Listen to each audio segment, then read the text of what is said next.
Did we say water? Plenty here on the Carson River in April 2006.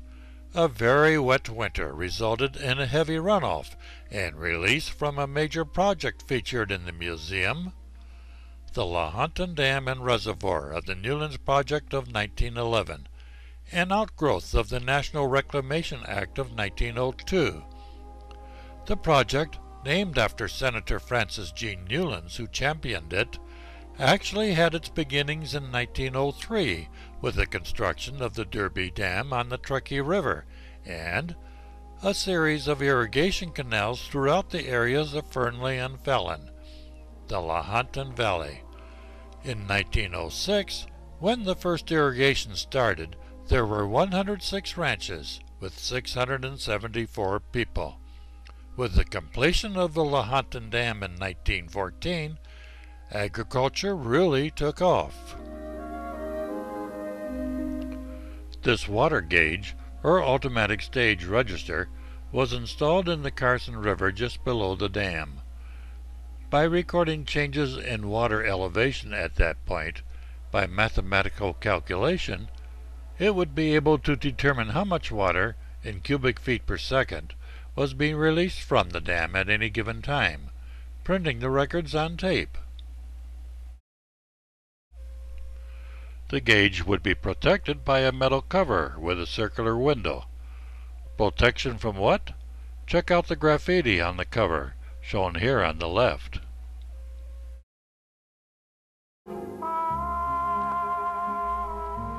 In 1914, there were 1,700 farms. Within 5 years, that had jumped to 2,300, and that was only the beginning.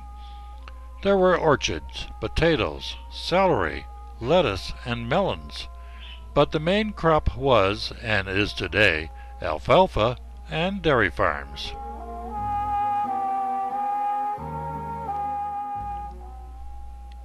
Here, on a table relief map in the museum's Lahontan display room, you can see the reservoir, the brown of the desert, and the green of the areas around Fallon, which shows the irrigation that brings this area to life. Note that the reservoir covers a rather large area in the foreground. The same table from the opposite angle, with the dam marked in red. As we pan towards the city of Fallon and the surrounding country, you can get a feeling how and why this area came to be known as the Oasis of Nevada.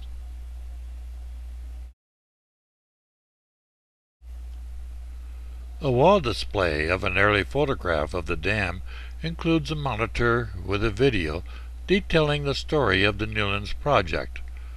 This dam not only provides a lifeline to the valley, but keeps the river below in check as much as possible during heavy water years, such as 2005-06. Several items of interest involving the dam construction are exhibited, such as this fourth Elidade, a telescope sight which was used for surveying, and the Thatcher's calculating instrument, a slide rule produced in 1903. At the time it was touted as an instrument of which the drudgery of calculation was avoided. Hard to actually compare it with today's calculating machines.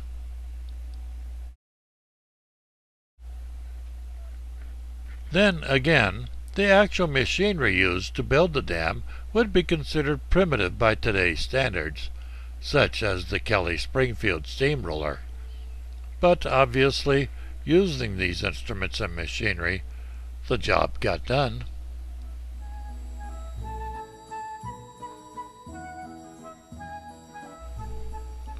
With the advent of Lahontan Dam and the irrigation system, for some at least, came prosperity. An example is the only two-story Queen Anne Victorian house in Fallon, built in 1904 by one Robert L. Douglas, an area rancher and banker, who ironically did not support and withdrew his lands from the irrigation project. The house still stands today on the corner of Carson Street and Williams Avenue, and after several metamorphoses, the most recent being a bed and breakfast, it is now a private residence. Though there seems to be some question as to the number of those occupying the house and the number of those actually living there.